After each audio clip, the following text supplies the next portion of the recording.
ILC Tamil உயிரோடு தமிழில் அன்பர்களே, அரசியல் களம் இன்றைய அரசியல் கள நிகழ்ச்சியில் பிரித்தானியாவிலிருந்து போரியல் ஆய்வாளர் அரசு அவர்கள் இருக்கின்றார். வணக்கம் அரசு அவர்களே. வணக்கம். நேரத்தில் உயிரோடு உறவுகளுக்கு அன்பளிந்த வணக்கம். இன்றைய அரசியல் கள நிகழ்ச்சியில் இலங்கை தீவில் நடைபெறுகின்ற விடயங்களை பார்ப்போம். குறிப்பாக முதலில் உங்களுக்கு தெரியும், பயங்கரவாத தடை சட்டம் தொடர்பாக அடிக்கடி நாங்கள் இந்த வானொலியில் பேசி வந்திருக்கிறோம். அனுரூப் பரத்சநாயக்க அவர்கள் பதவிக்கு வந்தவுடன் பயங்கரவாத தடை சட்டத்தை அகற்றுவேன் என்று தேர்தல் பிரச்சாரத்தின் பொழுது கூறியிருந்தார் என்ற விடயங்களை நாங்கள் இங்கே எத்தனை தடவைகள் கூறியிருக்கின்றோம். ஆனால் இப்பொழுது எல்லோருக்குமே தெரியும், பயங்கரவாத தடை சட்டத்தை நீக்கிவிட்டு புதிதாக ஒரு சட்டத்தை கொண்டு வருகிறார்கள். அதுக்கு வேறு பெயரில் வைப்பார்கள். ஆனால் அந்த சட்டம் எல்லாமே அங்கே உள்ளடங்கும் என்றுதான் கூறுகிறார்கள். இது மட்டுமில்லாமல் இது தொடர்பாக எதிர்ப்புகளை வெளிப்படுத்தும் வகையில் தமிழ் பிரதேச சபைகளில் கூட தீர்மானங்கள் நிறைவேற்றப்பட்டிருப்பது போல் தெரிகிறது. உங்களுடைய தமிழ் உறவுகளுக்கு கூறுவீர்களா என்ன நிலைமை என்றது? உண்மைதான். இந்த பயங்கரவாத தடுப்பு சட்டம் PTA என்றதை அவர்கள் ஒரு உருமாற்றி PSTA என்று சொல்லி பயங்கரவாத எதிர்ப்பு சட்டம் என்று சொல்லி அதை கொண்டு வந்திருக்கிறார்கள். அதாவது 1979 ஆண்டு கொண்டு வந்த சட்டத்தை அவர்கள் ஏதோ ஒரு வகையில் தொடர்ச்சியாக நீடிப்பு செய்து கொண்டிருப்பதற்கும் அதன் ஊடாக அங்கிருக்கின்ற ஊடக சுதந்திரத்தையோ மக்களின் குரல்களையோ தமிழ் மக்கள் கூடுதலாக அதில் பாதிக்கப்படுவது தமிழ் மக்கள், முஸ்லிம் மக்கள் தான். சிங்கள மக்களின் நலனுக்காக அந்த பயங்கரவாத தடுப்பு சட்டம் பெருமளவில் பயன்படுத்தப்பட்டிருக்கிறது. அப்ப இப்போது கொண்டு வரப்பட்ட புது சட்டமும் தவறானது என்று சொல்லி ஐக்கிய நாடுகள் சபையின் அலுவலகம் கூட அது தொடர்பாக கருத்து வெளியிட்டிருந்தது. இப்ப GSP வரி சலுகை கூட இது தொடர்பாக முதலில் ஒரு நிபந்தனையாக போடப்பட்டாலும் பின்னர் தமிழ் மக்களின் புலம்பெயர் தேசத்து மக்களின் எதிர்ப்புகள் எல்லாம் மழுங்கி போனதால் அவர்கள் இப்போது தங்கள் எண்ணத்துக்கு அதை பற்றி ஐரோப்பிய ஒன்றியம் கூட பெருசாக அலட்டிக் கொள்வதில்லை. இந்த நிலையில் இப்போது கொண்டு வரப்போற சட்டம் இந்த மாத முடிவுக்கிடையில் மக்கள் அதற்குரிய கருத்துக்களை தெரிவிக்கலாம் என்று இலங்கை அரசு தெரிவித்த நிலையில் ஒரு சில புலம்பெயர் தேசத்து அமைப்புகள் இது தொடர்பாக அதில் கூடுதலாக அமைப்புகள் என்பதை விட தனிநபர்கள் என்று சொல்வது நல்லது. அமைப்புகளை விட தனிநபர்கள் இது தொடர்பாக தங்கள் கரிசனை எடுத்து, ஏனென்று சொன்னால் இதை தமிழ் மக்கள் அப்படியே விட்டுட்டு இருக்க முடியாது. தங்கள் எதிர்ப்புகளை காட்ட வேண்டும். அது நிறைவேற்றப்படுதோ இல்லையோ அது வேறு விடயம். ஆனால் நாளைக்கு வரலாற்றுல அது நிறைவேற்றப்படைக்க தமிழ் மக்கள் எந்த எதிர்ப்பும் காட்டவில்லை என்று பதிவாக கூடாது என்பதற்கு இப்ப எல்லா பிரதேச சபையிலும், வடக்கு கிழக்கில் இருக்கிற எல்லா பிரதேச சபைகளிலும் இது தொடர்பாக எதிர்ப்பு தீர்மானம் நிறைவேற்றப்பட வேண்டும். ஆனா இங்குதான் பிரச்சனையே எழும்புகிறது. ஏனென்றால் வடக்கு கிழக்கு பிரதேச சபையில இப்ப கணிசமான அளவு தென்னிலங்கை கட்சிகள், தமிழர்கள் ஊடாக தென்னிலை கட்சிகள் ஆதிக்கம் செலுத்தி வருகின்றன. அதில் தமிழர்கள் தான் அங்கு இருக்கிறார்கள், அவர்கள் சிங்களவர்களாக இருக்கிறார்கள். அதுதான் அந்த வித்தியாசம். அவர்களுடைய பேர் தமிழர்களாக இருக்கும், ஆனால் அவர்கள் சிங்கள நலனுக்காக இயங்குபவர்களாக இருப்பார். அதுதான் பிரச்சனை. இப்ப நீங்கள் பாத்தீங்கன்னு சொன்னால் புதுக்குடியிருப்பு பிரதேச சபையில தீர்மானம் நிறைவேற்றப்பட்டிருக்கிறது. அதில் கிட்டத்தட்ட 21 உறுப்பினர்கள் 15 உறுப்பினர்கள் சார்பாக வாக்களித்திருக்கிறார்கள். 4 பேர் NPP கட்சியினர் அவர்கள் வாக்களித்து கலந்து கொள்ளவில்லை. இன்னும் 2 பேர் வரவில்லை கூட்டத்துக்கு. ஆனால் சாவச்சேரி பிரதேச சபையில் நீங்கள் பார்க்கலாம், காணொலிகள் எல்லாம் வெளியாகிக் கொண்டிருக்கின்றன. கடும் அமளிதுமளி சண்டைகள் நடக்கின்றன. MPP கட்சி அவர்கள் தமிழர்கள் தான். ஆனால் சிங்களத்தின் இந்த பயங்கரவாத தடுப்பு சட்டத்தை பயன்படுத்தி உங்கள் உறவுகளை அளித்தார்களோ, உங்கள் இனத்தை கருவறுத்தார்களோ, அதே பயங்கரவாத சட்டத்தை நிறைவேற்ற வேண்டும் என்று அங்கு அமளிதுமளியாக தமிழர்களே, சிங்களவர்களுக்கு தமிழர்களே ஆர்ப்பாட்டத்தை செய்கிறார்கள். அது மிகவும் ஒரு கேவலமானது. இதற்குத்தான் நாங்கள் பல தடவைகள் கூறுவதுண்டு. இங்கு மாகாண சபையோ, கிராம சபையோ, நகர சபையோ தமிழர்கள் அதை எடுக்க வேண்டும். இங்கிருக்கிற சொல்றார்கள் மாகாண சபையை புறக்கணியுங்கள், அதை புறக்கணியுங்கள், தமிழத்தை கொண்டு அவர்கள் தமிழை கொண்டு வர மாட்டார்கள். அவர்கள் தங்களோட வயிற்று பிழைப்புக்காக இங்கிருந்து கத்தி கொண்டிருப்பார்கள். யூடியூப்ல போட்டார் 50 பேர் பார்ப்பார்கள், காசு வரும், குடும்பம் தாங்கள் நல்லா இருக்கலாம் என்றதுக்காகத்தான் அவர்கள் கத்துறது. ஆனால் இப்படி இலக்கைக்கத்தான் இப்படியான விடயங்கள் வரைக்கும் தெரியும். நாளைக்கு இந்த சபைகள் எல்லாம் தென்னிலங்கை கட்சிகள் கைப்பற்றுமாக இருந்தால் அவர்கள் சிங்களவர் அங்கு கைப்பற்ற போவதில்லை, தமிழர்கள் ஊடாகத்தான் கைப்பற்றுவார். இவ்வாறான எந்த ஒரு தீர்மானமும் நிறைவேற்ற முடியாமல் போகும். தமிழர்கள முழுதான அனுசரணையுடன் நிறைவேற்றப்பட்டதாகத்தான் வெளியில் கொண்டு வரப்படும். அண்மையில் கூட கயந்திரமா நம்மளை கூறியிருந்தார். என்ன சொன்னால், இந்த மாகாண சபை தேர்தல் நடைபெறவில்லை, ஆனால் NPP கட்சி அங்க நிழல் மாகாண சபை அரசை நடத்துவது போல நடைபெற்ற செயற்பாடுகள் இடம்பெற்றுக் கொண்டிருக்கின்றன என்று. ஏதோ ஒரு வகையில் வடக்கையும் கிழக்கையும் தென்னிலங்கை கட்சி ஆள வேண்டும் என்பதை மும்முரமாக நிற்கிறது. அது 13வது திருத்த சட்டமாக இருந்தாலும் மாகாண சபையாக. ஆனால் அதற்கு தென்னிலங்கை கட்சிகளுக்கு மறைமுகமாக உதவுவதற்காக இங்கிருக்கிற பலர் தீயா வேலை செய்து கொண்டிருக்கிறார்கள். எந்த விதத்திலும் இதுகளை எதிர்த்து தமிழர்களுக்கு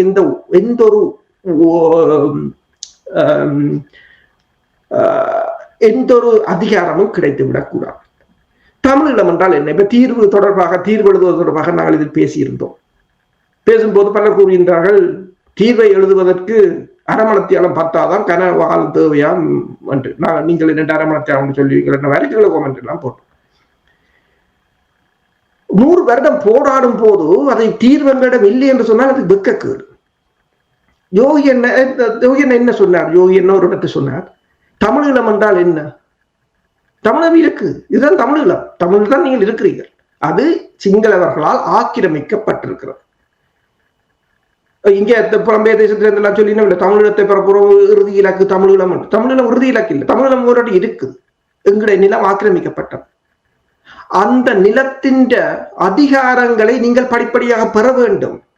முன்பு இயக்கம் இருக்க நாங்கள் படிப்படியாக பெற வேண்டிய இல்லை. அவர்களை தங்கள் படைபலம் மூலம் அதை மீள எடுத்தார்கள். இப்போது படைபலம் இல்லை. அப்போ கிடக்கிற அதிகாரத்தை கொண்டு அந்த எங்கள் எல்லைகளை நாங்கள் மீள கைப்பற்ற வேண்டும். அது ஒரே நாளில் நிகழாது. ஆனால் அவ்வாறு அதிகாரங்கள் கைப்பற்றப்படுவதற்கு எதிராக தாயகத்தில் இல்லை, புலம்பெயர் தேசத்தில் இருந்து பலர் தீயாக வேலை செய்து கொண்டிருக்கிறார்கள். அவர்களுக்கு பின்னால் பல நாடுகள் இருக்கலாம்.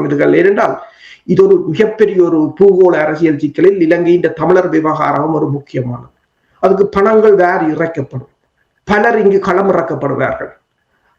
பல யூடியூப் தளங்களோ அதுகளோ இதுகளோ இந்த தமிழர்களுக்கு எந்த அதிகாரமும் கிடைத்து விடக்கூடாது, தமிழர்கள் இந்தியாவுடனோ தமிழகத்துடனோ வெவ்வேறு நாடுகளுடனோ எந்த தொடர்பையும் பேணவிடக் கூடாது என்பதில் அடித்து அவர்களை கேரக்டர் அசாசினேஷன் செய்து அவர்களை இல்லாது ஒழிப்பதற்கு இங்கு பல முயற்சிகள் இடம்பெற்றுக் கொண்டுதான் இருக்கு.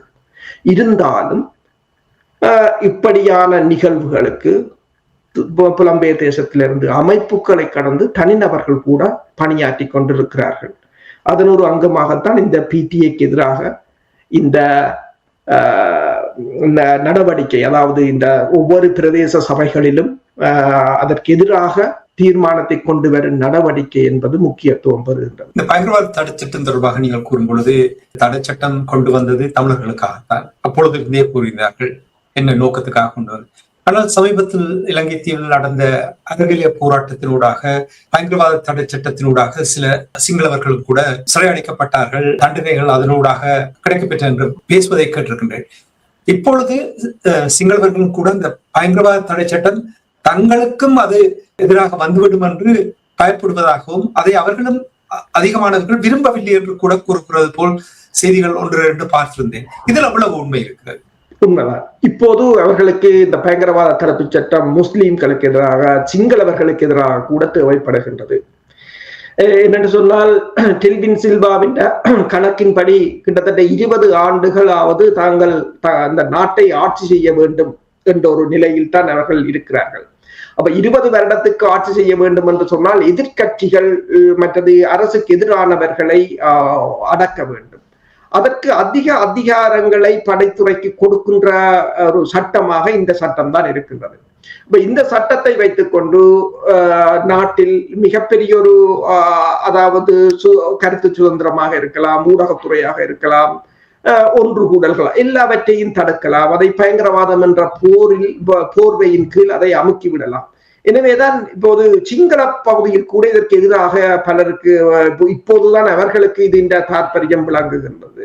அப்ப நீங்கள் கூறியது போல இப்போது இலங்கை அரசுக்கு முக்கியமாக இது தேவைப்படுவது தனது ஆட்சியை தக்க வைப்பதற்கு சிங்கள பகுதிகளிலும் இதனை பயன்படுத்துவதற்கு தேவை ஏற்பட்டால் பயன்படுத்துவதற்கு இந்த சட்டத்தை ஒட்டுமொத்தமாக ஒழிக்காமல் ஏதோ ஒரு வேறு வடிவத்திலாவது அதை வைத்திருக்க வேண்டும் என்பதில் இந்த அரசு தெளிவாக இருக்கின்றது.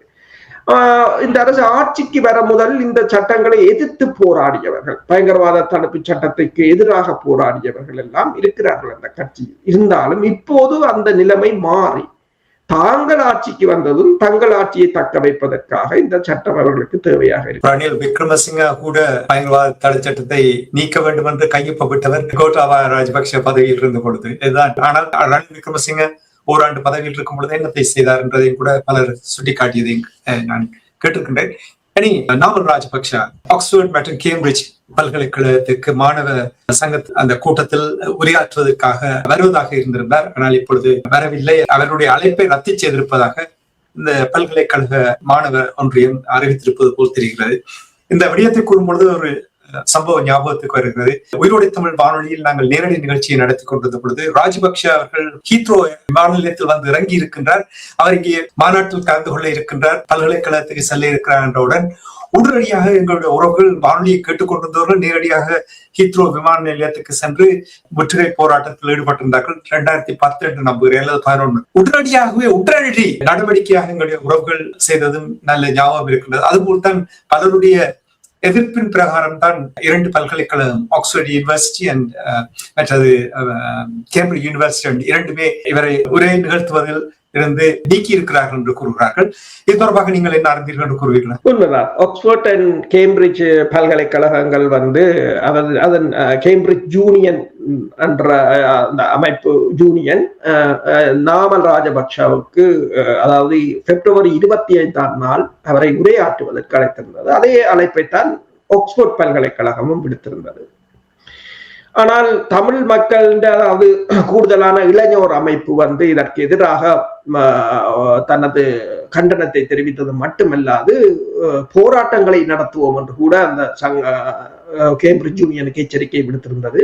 பலர் அதற்கு எதிராக தங்கள் பதிவுகளை அங்கு அனுப்பியிருந்தார்கள், போர்க்கொடி தூக்கியிருந்தார்கள். அதன் அடிப்படையில் பின்னர் கேம்பிரிட்ஜ் யூனியன் அதனை ரத்து செய்து விட்டது. ஆக்ஸ்போர்ட் யூனியன் இன்னும் அறிவிக்கவில்லை, அவர்களும் ரத்து செய்யலாம் என்று கூறப்படுகின்றது. நான் இன்னும் அதை பார்க்கவில்லை அவர்கள் ரத்து செய்ததாக. கேம்பிரிட்ஜ் யூனிவர்சிட்டி ரத்து செய்திருக்கின்றது. நல்ல ஒரு விடயம் என்னென்று சொன்னால், புலம்பெயர் தேசத்துல நாங்கள் இருக்கிறோம் என்று சொன்னால் நாங்கள் எங்கள் பலத்தை காட்ட வேண்டும் ஏதோ ஒரு வழியில். ஆனால் இந்த பலம் ஒரு சிலருக்கு மட்டும் காட்டக்கூடாது. டில்வின் சில்வா இங்கு வரும்போது ஒரு ஆர்ப்பாட்டம் நடந்தது. அதை நாங்கள் இங்கு உண்மையில் வரவேற்றுத்தான் பேசியிருந்தோம். என்னென்று சொன்னால், அங்கு திருகோணமலையில் புத்தர் சிலையை வைத்துக் கொண்டு நில ஆக்கிரமிப்பை செய்து கொண்டு நீங்கள் உங்களுக்கு இங்கு வருவதற்கு நாங்கள் செங்கம்பளம் விரிக்க முடியாது. இது நாமல் ராஜபக்ஷவுடன் நிற்பது அல்ல, எந்த ஒரு சிங்கள தலைவர்களுக்கும் எதிராக. ஏன் இந்த போரின் போது ஈடுபட்ட இந்திய தலைவர்களாக இருக்கலாம். உதாரணமாக சிவசங்கர் மேனன் இப்போது அங்கு இந்த பாத் பைண்டர் என்று மிலிந்த மொரகொட இந்த என்ஜிஓ ஒன்று அதிண்ட ஒரு கான்ஃபரன்ஸுக்கு அங்கு போயிருக்கிறார். அப்ப சில ஊடகங்களுக்கு அவர் பேட்டி அளித்திருக்கிறார். அந்த பேட்டியை பார்த்தீங்கன்னு சொன்னால், அவர் 1997ஆம் ஆண்டு இலங்கைக்கான தூதுவராக இருந்தவர். 1000 போர் இடம்பெற்ற போது அவர்தான் வெளிவிவகார அமைச்சர். போரின் பின்னர் 2009க்கு பின்னர் அவர்தான் தேசிய பாதுகாப்பு ஆலோசகர். ஆனால் அந்த பேட்டியை நீங்கள் பார்த்தீர்கள் என்று சொன்னால், ஒரு எடுத்தறிந்து, அதாவது தமிழர்கள் என்றால் நீ யார் என்ற மாதிரி அதுல இத்தனை பேர் இறந்தார்களோ அது எதை பற்றியும் இல்லாத ஒரு அவர்கள் கேட்கிற கேள்விகளுக்கு எடுத்தது திமிர்த்தனமான பதிலாகத்தான் இருக்கிற. பிரச்சனை இல்லை, இன்று இந்தியா எந்த நிலையில் இருக்கிறது என்று எங்களுக்கு தெரியும், அது பிரச்சனை இல்லை. ஆனால் இப்படியானவர்கள் வரும்போதும் நாங்கள் எதிர்ப்பை காணோம். அந்த போர் இடம்பெற்ற போது அதில் பங்கு பெற்றியவர்கள் இலங்கையாக இருந்தாலும் இந்தியாவாக இருந்தாலும். இப்ப இங்கு பல பிரச்சனைகள் இருக்கின்றன. அண்மையில் கூட ஒருவர் கூறினார், கனடாவில் இருந்து வந்தவர், அங்கு ஒரு புத்தகம் அடிக்கும் போது அதுல ஒரு பெரிய பிரச்சனையா என்னென்று சொன்னால், அதுல இந்தியா செய்த படுகொலைகள் இணைக்கிறதோ இல்லை கிடைக்காம கடைசியில் அதை இணைக்கவில்லை என்று சொன்னால், இந்தியாவோட ஒரு நல்லுறவை பேணுவதற்கு உங்கள் வரலாற்றையே மாற்றுகிற சந்தர்ப்பங்கள் இருக்கின்றன. இதுகளை எல்லாம் கடந்து நாங்கள் எங்கள் எதிர்ப்பு, அதாவது எங்களுக்கு உரிய தீர்வு கிடைக்கும் வரையிலும், நாங்கள் தீர்வு என்று சொன்னால் இலட்சியம், தீர்வு என்று சொன்ன உடனே எழுத போகாதீங்க, அது ஒரு 15 வருஷம் செல்லும். எங்கள் இலட்சியத்தை நாங்கள் அடையும் வரையிலும், அதாவது தாயகத்தை மீட்டுற மண் மீட்பு போர் என்றுதான் சொல்வது. விடுதலை புலிகள் இலகுவாக சொல்லிவிட்டார்கள். ஒரே வரியில் இந்த மன்னங்களின் சொந்த மண், அவ்வளவுதான். மன்னங்கள்ட்ட இருக்கிறது, அதை மீட்கிறது தானே தவிர இதுக்காக நாங்கள் தீர்வு எழுதணும் என்று உலகத்தையும் எங்களை தமிழ் மக்களையும் ஏமாற்றி கொண்டு நாங்கள் வாழ தேவையில்லை. அப்ப இதற்கான இந்த போராட்டங்கள், இவ்வாறான போராட்டங்கள் உண்மையில் வரவேற்கத்தக்கதாகத்தான் நான் பார்க்கிறேன். நன்றி யோசப்லே. நாமல் ராஜபக்ஷ அவருடைய பிரித்தானியாவுக்கான அந்த வருகை தொடர்பான நிலைப்பாட்டை உயிரோடி தமிழ் உறவுகளுக்கு எடுத்ததற்காக நன்றி கூறிக்கொண்டு இனி நாங்கள் இன்னொரு விடயத்தை பார்ப்போம். இலங்கை தீவில் IMF, உங்களுக்கு தெரியும், சர்வதேச நாணய நிதியம் 2023ஆம் ஆண்டு இலங்கைக்கு 3 பில்லியன் கடன் உதவி வழங்கியது நிபந்தனைகளோடு. இப்பொழுது 3 ஆண்டுகள் கடந்திருக்கின்ற நேரத்தில் அதிகாரிகள் அங்கே வந்திருக்கின்றார்கள். என்ன நிலைமை என்றதை கூறுவீர்களா? உண்மைதான். இப்போது உங்களுக்கு தெரியும், இந்தியாவில் இடம்பெறுகின்ற AI செயற்கை நுண்ணறிவு உலக மாநாட்டில் கலந்து கொள்வதற்காக வந்த பலர் இலங்கைக்கும் வந்திருக்கிறார்கள். அதில் ஒருவர் தான் கிறிஸ்டலினா ஜியோஜிவா. அவர் IMF பணிப்பாளர். IMF வாஷிங்டனை தளமாக கொண்ட அமைப்பு. அவர் இலங்கைக்கு சென்றிருக்கின்றார். டிட்வா புயலால் பாதிக்கப்பட்ட இடங்களையும் பார்வையிட்டு சென்றிருக்கிறார். இலங்கையின் பொருளாதார மீட்சி தொடர்பாகவும் அவர் தனது பாராட்டுகளை தெரிவித்திருக்கின்றார். இலங்கைக்கு இப்ப உங்களுக்கு தெரியும், கடந்த மாதம் நாங்கள் பேசியிருந்தோம், இலங்கைக்கான 2 தவணை கொடுப்பனவுகளையும் IMF வழங்கிவிட்டது என்று. இது தொடர்பாக கொழும்பிலிருந்து இருக்கின்ற கொழும்பை தளமாக கொண்ட பொருளியல் நிபுணர்கள் கருத்து என்னவாக இருக்கும் என்று சொன்னால், இப்ப IMF IMF தற்போதைய இந்த நிலைமை அதாவது உதவிகள் 2027ஆம் ஆண்டுடன் முடிவடைந்து விடும். இப்ப அதற்கு பிறகு என்ன என்ற ஒரு கேள்வி இருக்கின்றது. அடுத்ததாக IMF கொண்டு வந்த நிதி முகாமைத்துவ திட்டங்கள் பல இடங்களில் பொதுமக்களுக்கு பெருமளவான சுமைகளைத்தான் ஏற்படுத்தி இருக்கின்றது. இலங்கை தான் முதல் எக்கனாமி ரிஃபார்ம் என்றதை JR ஜெயவர்தனா கொண்டு வந்திருந்தார் 70களில். அப்போது உலகில் பல நாடுகள் கொண்டு வரவில்லை. பல நாடுகள் 1980களில் தான் அதில் லிபரல் எக்கனாமி அதுக்கு நுழைந்திருந்தார்கள். இந்தியா கூட 1991ஆம் ஆண்டில் தான் இணைந்திருந்தது. இலங்கை அன்று அதில் வெற்றி பெற்றிருந்தால் இலங்கை இன்று சிங்கப்பூரோ அதுக்கு மேலதான் இருந்திருக்கு. ஆனால் போர், இலங்கையின் இனவாதம் அதை கெடுத்துவிட்டது. இப்போது சிவசங்கர் மேனன்றான நேர்காணலில் போது கூட அந்த ஊடகம் ஒன்றை தெரிவித்திருக்கின்றது. இந்த உள்நாட்டு போர் என்று அவர்கள் கூறுகிறார்கள். உண்மையில் அது விடுதலை போர். அந்த போரில் $200 பில்லியன் இலங்கை இழந்திருக்கின்றது. அந்த காலத்து பொருளாதாரத்துடன் பார்த்தா கிட்டத்தட்ட 5 மடங்கு ஜிடிபி இலங்கையின் ஜிடிபி. இப்ப இலங்கையின் ஜிடிபி ஒப்பிடும் போது 2 மடங்கு. அப்போது பார்க்க போனால் அது மேலும் அதிகமானது. அப்ப இவ்வளவு பொருளாதாரத்தை இழந்திருக்கின்றது. இப்ப அவர்கள் கூறுகிறார்கள், இலங்கையின் வறுமை நிலை பவர்ட்டி திருப்பி 2017ஆம் ஆண்டு இருந்த பவர்ட்டி நிலைக்கு இப்ப இருக்கிறது போகணும் என்று சொன்னால் அதற்கு 2034ஆம் ஆண்டு செல்லும் என்று சொல்கிறார்கள். இப்போது இலங்கையின் பொருளாதார வளர்ச்சி 2026ஆம் ஆண்டு என்ற பொருளாதார வளர்ச்சி 2018ஆம் ஆண்டின் நிலைக்குத்தான் இப்போது வந்திருக்கிறது என்று கூறியிருக்கிறார்கள். அதாவது இந்த பவர்ட்டி நிலையை கூட இலங்கை திருப்ப மீள கொண்டு வருவதற்கு 2 தசாப்தங்கள் 2 டெக்கேட் செல்லும் என்று சொல்கிறார்கள். ஆனால் அந்த 2 டெக்கேட் சீனாவை நீங்கள் எடுத்து பார்த்தீங்கன்னா 50-60% வளர்ச்சியாக இருக்கலாம். சீனாவின் அவ்வாறான வளர்ச்சி இல்லை. இப்ப இலங்கைக்கு கொடுக்கப்பட்ட கடன்களில் 52% கொமர்ஷியல் டெப்ட் என்று சொல்றது, அதாவது தனியார் வர்த்தக கடன்கள். 40% தான் இன்டர்நேஷனல் சொவரைன் பாண்ட் என்று சொல்லலாம். ஆனால் இந்த வட்டி விகிதங்களும் மிக அதிகம். ஏனென்றால் இலங்கை ஏற்கனவே டிஃபால்ட் ஆன கண்ட்ரி.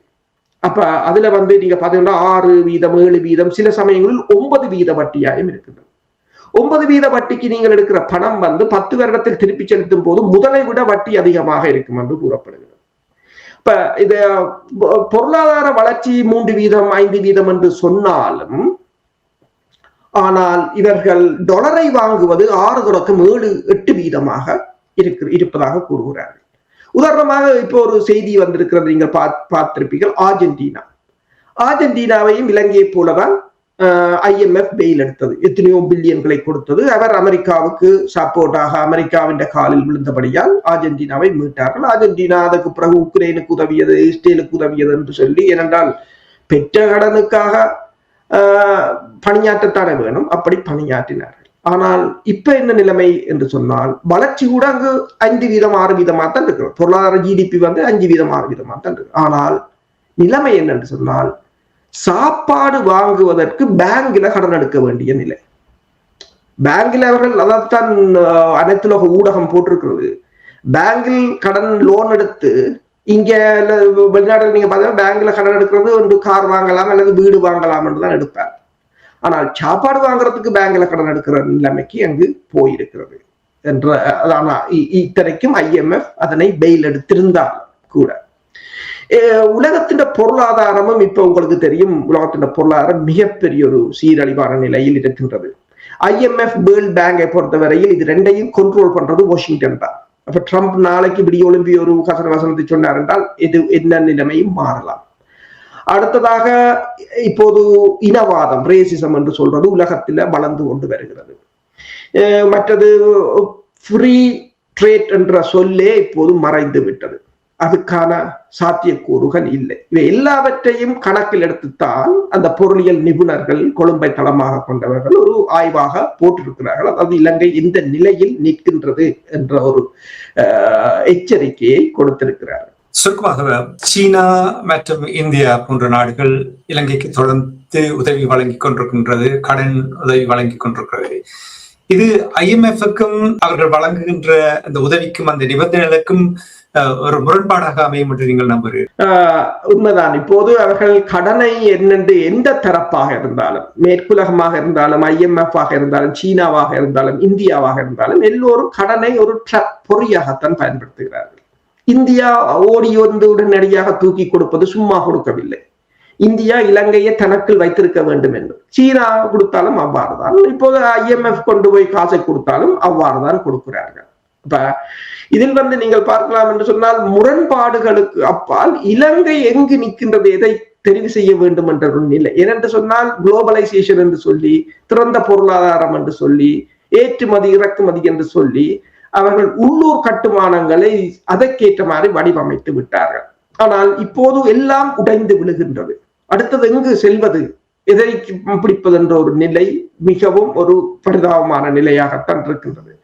பொருளாதாரம் வளர்கிறது, நாங்கள் மிகப்பெரிய வளர்ச்சியை கண்டுவிட்டோம் என்று அவர்கள் கூறிக்கொண்டிருந்தாலும் புறச்சூழல்கள் அவர்களுடைய எந்த முயற்சியையும் சாதகமாக இல்லை. ஏதோ ஒரு வகையில் சார்ந்து நிற்க வேண்டிய நிலை. இப்போது நான் கூறினேன் அர்ஜென்டினாவை ஒரு உதாரணமாக. அது தேர்தல் நடந்தது, பொருளாதாரத்தை தான் மீட்க போகிறேன் என்று வந்தார். IMF பில்லியன் கணக்காக அள்ளி கொடுத்தது. ஆனால் IMF நிபந்தனைகள் எல்லாம் அவர்கள் போட்ட பணத்தை வட்டியுடன், இப்ப வேர்ல்ட் பேங்க் மற்றது IMF வட்டி விகிதங்கள் கொமர்ஷியல் இன்ட்ரெஸ்ட் ரேட்டாகத்தான் கொடுப்பார்கள். இங்க யாரும் சும்மா கொடுப்பதில்லை.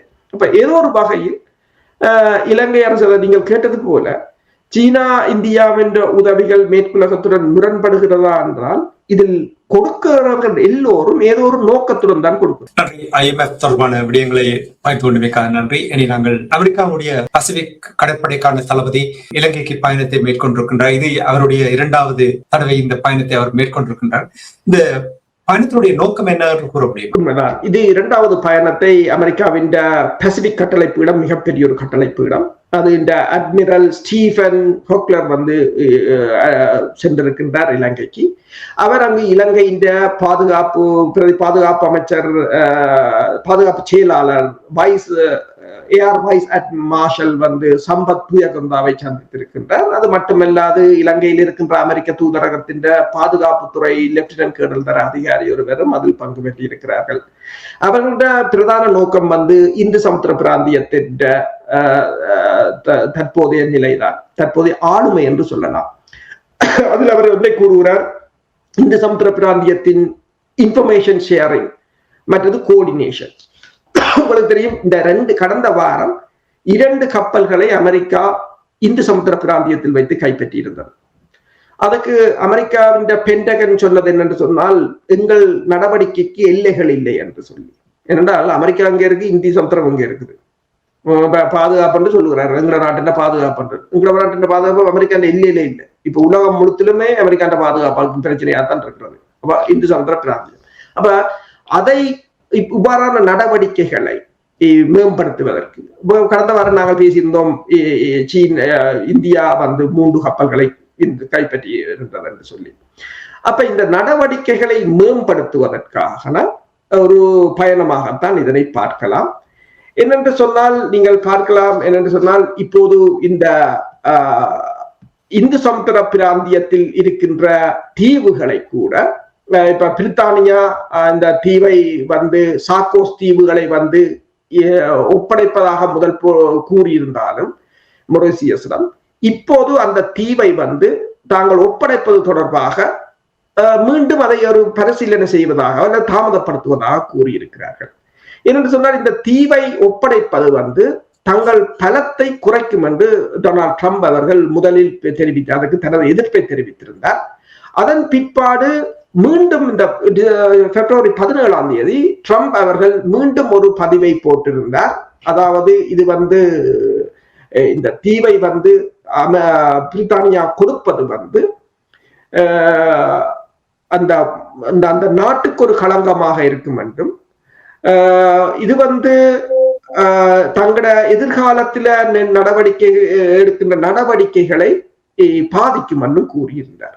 அவரின் கூற்றின்படி டியாகோ கார்சியாவையோ அல்லது இந்த சாக்கோஸ் தீவுகளையோ மீண்டும் கைப்பற்ற வேண்டும் என்பது அவர்களுடைய திட்டமாக இருக்கின்றது. இப்ப அண்மையில் மியூனிக் பகுதியில் இடம்பெற்ற பாதுகாப்பு மாநாட்டில் மார்க்கோ ரூபியோ, அமெரிக்காவின் வெளிவார செயலாளர் கூறியதை கூட நீங்கள் பார்க்கலாம். என்னென்று சொன்னார் என்று சொன்னால், அதாவது மீண்டும் அவருடைய கருத்தின் சாரம் என்னென்று சொன்னால், மீண்டும் நாங்கள் இந்த காலனித்துவத்தை கொண்டு வர வேண்டும் குளோபல் சவுத்ல. அப்ப இவ்வாறான நிலைமையில் அப்ப இந்த தீவுகளை விட்டு கொடுப்பது வந்து இனிமேல், அதாவது இவ்வாறான நடவடிக்கைகளை அவர்கள் ஈடுபட போவதில்லை. அப்ப இப்போது இலங்கையும் அதற்கு ஒரு முக்கிய, அதில் இலங்கையும் ஒரு தீவு தான். அப்ப இலங்கை தீவும் இப்போது அவர்களுக்கு ஒரு முக்கியமாக படுகின்றது இந்த நடவடிக்கை. எனவேதான் அவருடைய கூறுகின்றார், தாங்கள் 10 TH-57 57C ரேஞ்சர் என்று சொல்றது, அது பெல் 206 என்று அழைக்கலாம், அந்த உலங்கு வானூர்திகளை கொடுத்தது. P type Reliance class 210 foot cutter என்று சொல்ற கடற்படை கப்பலை கொடுத்தது. அதையும் அவர் அதில் இலங்கைக்குடனான தங்கள் பாதுகாப்பின் முன்னகர்வாக அதில் குறிப்பிட்டிருக்கிறார். அமெரிக்காவுடைய கடற்படை தளபதி அவருடைய இந்த பயணம் வந்து சீனாவுக்கு எதிரான ஒரு மூலோபாய தந்திரம் என்று நீங்கள் நகர்வாக நீங்கள் பார்க்கிறீர்களா? உண்மைதான். என்று சொன்னால், அண்மையில் நான் இப்போது கூறினேன், 2 கப்பல்களை இந்த சமுத்திர பிராந்தியத்தில் வைத்து கைப்பற்றியது ஈரானில் இருந்து சீனாவுக்கு எரிபொருட்களை கொண்டு சென்றது. சீனா ஈரானில் இருந்து கிட்டத்தட்ட 80% எரிபொருட்களை வாங்குகின்றது. இந்தியா கைப்பற்றியதும் சீனாவுக்கு எரிபொருட்களை கொண்டு சென்றது. அதே போல நீங்கள் பார்த்தீர்கள் என்று சொன்னால், இந்து சமுத்திர பிராந்தியம் வந்து சீனாவின் ஒரு வளங்கள் பாதையாக இருக்கின்றது. அப்ப இந்த சமுத்திர, எனவேதான் சீனா வந்து இந்த அம்பாந்தோட்டை துறைமுகத்தை அபிவிருத்தி செய்தது, அதில் முதலீடுகளை செய்தது, அதில் ஒரு கப்பல்களுக்கான எரிபொருள் நிரப்பு நிலையத்தை கூட அது அமைத்து வருகின்றது. 2007 ஆண்டுகளில் நீங்கள் பார்த்தீங்கன்னு சொன்னால், பர்மா ஒன்றுதான் சீனாவின் இந்து சமுத்திர பிராந்தியத்துக்கான நுழைவு பாதையாக இருந்தது. இப்போது வந்து அது வந்து இப்ப சீனாவின் நிறைய இருக்கின்றது, இப்போது இலங்கை இருக்கின்றது, பல்வேறு துறைமுகங்கள் இருக்கின்றன. இருந்தாலும் அவற்றின் இயக்கத்தை ஒரு மட்டுப்படுத்துவதற்கு, ஒரு அழுத்தத்தை ஏற்படுத்துவதற்கு அமெரிக்கா அதற்குள் தனக்கான ஒரு தளத்தை தேடுகின்றது. எனவேதான் இந்த சாக்கோஸ் தீவுகளாக இருக்கலாம், டியாகோ கார்சியாவாக இருக்கலாம், அல்லது அதன் ஒரு தொடர்ச்சியாக இலங்கையாக இருக்கலாம், அவற்றை குறிவைத்து அவர்களுடைய நடவடிக்கைகள் விரிவடைந்து வருகின்றது. அனுரகுமார் திஸ்நாயக்கனுடைய அரசாங்கத்தினுடைய நகர்வுகளை பார்த்தீர்கள், இந்த 3 நாடுகளையும் ஓரளவுக்கு இன்னும் சமாளித்துக் கொண்டிருப்பது போல் தெரிகின்றது. ஆனால் இப்ப அமெரிக்காவோடு கொஞ்சம் நெருக்கமாக வந்து விட்டால் இலங்கையின் நீண்ட கால பாதுகாப்புக்கு இது நல்லதாக அமையும் என்று நம்புகிறீர்களா, அல்லது ஆபத்தாக அமையுமா? உண்மையில அமெரிக்காவுடனான ஒரு உறவுகளை வளர்க்க வேண்டிய நிலையில் தான் இலங்கை இருக்கின்றது. ஏன்னா இலங்கையின் பொருளாதாரம் IMF, வேர்ல்ட் பேங்கை சார்ந்திருக்கின்றது. அமெரிக்காவுக்கு ஐரோப்பிய ஒன்றியத்துக்கான ஏற்றுமதிகளை சார்ந்திருக்கின்றது. ஆசியாவுக்கான ஏற்றுமதிகளையோ அல்லது வெவ்வேறு உற்பத்தி துறைகளையோ, இப்போ தொழில்நுட்பம், IT தொழில்நுட்பமோ அல்லது வெவ்வேறு ப்ரொடக்ஷனோ அங்கு எதுவும் இல்லை. இப்போதும் நீங்கள் பார்க்கலாம், அந்த காலனித்துவ காலத்துல மேற்கொண்ட தேயிலையாக இருக்கலாம், ரப்பராக இருக்கலாம், மற்றது ஆடைத்துறை இப்போது வந்தது, அதுகளில் தான் பெருமளவில் தங்கி இருக்கிறார்கள். அதற்கு அப்பால் அவர்கள் எந்த விதத்தில் நகரவில்லை. எனவே எல்லா நாடுகளையும் சமாளித்து போவதாக அவர்கள் கூறினாலும் பெருமளவில் மேற்குலகம் சார்ந்த நடவடிக்கை நிலையில் தான் அவர்கள் நிற்கிறார்கள். வெளியில் கூறாவிட்டாலும் இலங்கை அரசின் தற்போதைய நகர்வு வந்து மேற்குலகம் சார்ந்ததாகத்தான் மிக அதிக அளவில் இருக்கின்றது. பிராந்திய வல்லரசுகளை அவர்கள் சமாளிப்பதற்கு ஏதோ ஒரு விதத்தில் தாங்கள் தயாராகிக் கொண்டிருக்கிறார்கள். இப்ப மேற்குலக சார்ந்து என்று நீங்க சொல்லும்போது உங்களுக்கு தெரியும், இந்தியா இலங்கையை தன் செல்வாக்குகள் வைத்திருப்பதும் சில ஆய்வாளர்கள் கூறியதை நான் கேட்டிருக்கின்றேன். இலங்கையில் சில பகுதி இந்தியாவுடைய மாநிலம் என்று கூட கூறுகிறார்கள். இப்படி இந்தியா அந்த தன்னுடைய கட்டுப்பாட்டுக்கு வைத்திருக்க விரும்புகின்ற நேரத்தில் அமெரிக்கா நுழைவது இந்தியாவுக்கு ஒரு அச்சுறுத்தலாக இருக்குமா? ஏற்கனவே உங்களுக்கு தெரியும், சீனாவுடைய தெரியும். அமெரிக்கா எப்படி இவ்வாறு செயல்படுவது எவ்வாறு பார்க்கப்படும்? அமெரிக்கா ஏதோ ஒரு வகையில் இந்தியாவை தனது நலன்களுக்குள் இழுத்துவிட்டு ஒரு போரை மூட்டுவதற்கான ஒரு அடியாளாக பயன்படுத்தத்தான் அமெரிக்கா முற்படுகின்றது. அதாவது இந்தியாவின் சுயமாக முடிவெடுக்கும் நிலைமையை தவிர்த்து தனக்குள் ஒரு தனது சொல்படியின் கீழ் அல்லது தனது அழுத்தத்தின் கீழ் இந்தியா இயங்க வேண்டும். எனவேதான் வரியையோ அவர்கள் H1B விசா சிஸ்டத்தையோ எல்லாத்தையும் இறுக்கி வைத்திருக்கிறார்கள். அண்மையில் ஜெய்சங்கர் ஜெர்மன் மாநாட்டில் கூறியது போல, நாங்கள் சுயமாக முடிவெடுக்க வேண்டும், நாங்கள் ஒரு திறமையுள்ள நாடு என்றதெல்லாம் அவர் கூறியிருந்தார். ஆனால் அவர்கள் மற்ற நாடுகளை அவ்வாறு பாவிக்கிறார்களா என்றால் இல்லை. அப்ப அமெரிக்கா அவ்வாறு பாவிப்பதற்கு இவரின் வாதம் வந்து அங்கு பெருசாக ஈடுபட போவதும் இல்லை. அடுத்ததாக அமெரிக்காவை எதிர்த்து நிற்கக்கூடிய அளவிற்கு இந்தியாவின் பொருளாதாரமோ படைபலமோ எதுவும் இல்லை.